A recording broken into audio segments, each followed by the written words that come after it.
Lia, sou aluna da Reoferta do Polo de Fortaleza e vim conversar sobre o conceito de processo civilizador, cunhado por Norbert Elias.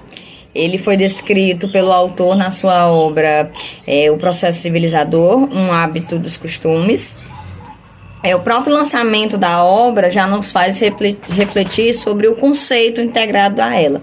A obra foi lançada em 1939, o ano da invasão da Polônia e início da Segunda Guerra Mundial, e o autor era um alemão judeu falando sobre civilização durante a ascensão do nazismo. Mas a obra só ganhou realmente visibilidade em 1978, quando foi reeditada e relançada na Inglaterra. E no Brasil, ela só chegou em 1994. O autor apresenta o começo das mudanças da Idade Média, a ascensão da burguesia e o nascimento do Estado com E maiúsculo, que por sua vez concentrava, além da política propriamente dita, a força, a economia, e ditava o consumo e a produção, e as consequências disso na dinâmica social, em que se inferia nos hábitos, nos costumes, nos valores, na moral, nos sentimentos, da construção do sujeito socialmente polido, educado e dito civilizado. O processo civilizador é o início do processo de controle social, usando fontes históricas como livros.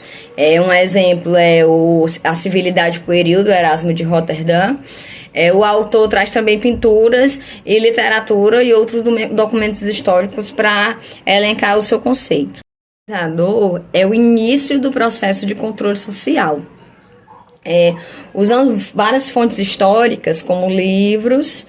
Um exemplo era A Civilidade Pueril, de Erasmo de Roterdã, pinturas e literatura e outros documentos históricos. O autor embasa a sua obra e o seu conceito.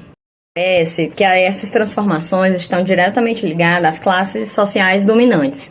É transmitida através da cultura, as normas, as regras sociais e aplicando um modelo social que opera no controle dos indivíduos.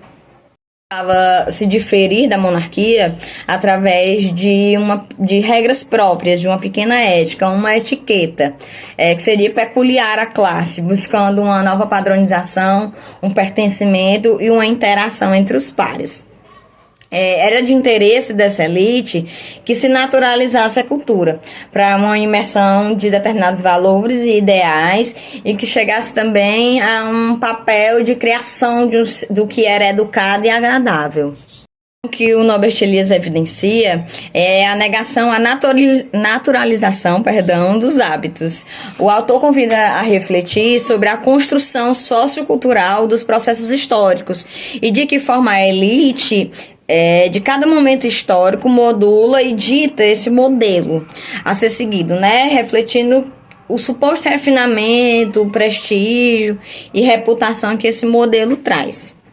No âmbito escolar, é importante uma conscientização a fim de trazer reflexões aos alunos para que eles questionem e entendam seus próprios hábitos, seus próprios costumes, o momento histórico onde estão inseridos, e compreendam que a educação como um objeto em construção e não algo naturalizado e já incutido. E sim possível a evolução da elaboração das suas funções e nas relações sociais. A relação entre aluno e professor é esperado uma transferência dos códigos e dos símbolos que essa classe determina como significantes, que privilegiem essa classe social, esse status social, que a intencionalidade desenvolva um comportamento aos modos, costumes e gostos que reflitam essa civilidade ditada por essa classe dominante. Aponta que o caminho que essa sociedade industrializada, burguesa, que esse caminho era orientado no meio privado, fechando a privacidade. Ele aponta que esse ser educado tem maior controle dos seus impulsos, das suas ações, o que facilita a convivência social, por causa da previsibilidade, da racionalização, do controle dos contrastes emocionais, e que por sua vez, tudo isso equilibra o controle externo e o autocontrole do indivíduo. Aponta que as transformações desses hábitos se dá de uma forma violenta, através da prisão, da pena de morte, do exílio, do medo do inferno, que são variáveis de um medo incutido no indivíduo até atingir um nível inconsciente desse sujeito nas relações e nas instituições formadas por esse sujeito. É interessante destacar também que o autor não aponta que esse movimento é razoável ou não. O estudo desses mecanismos são relevantes no teor de compreensão, de observação de como essas forças refletem na história humana. História em sala de aula, nós podemos apresentar a superação da sociedade medieval pela sociedade moderna através dessa mudança dos costumes. O autor exemplifica o uso de utensílios como garfo, como faca, a questão das roupas, né?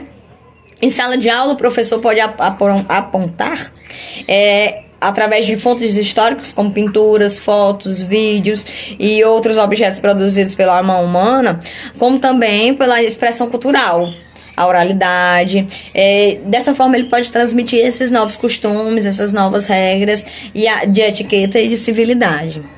Preparação para apresentar esse conceito em sala de aula, o professor pode se perguntar sobre metodologias e didáticas específicas a serem utilizadas em sala de aula para cumprir esse papel civilizatório. E o papel questionador, ele pode juntar os alunos, refletir a quem e a que servem essas normas civilizadoras. E qual é o papel da escola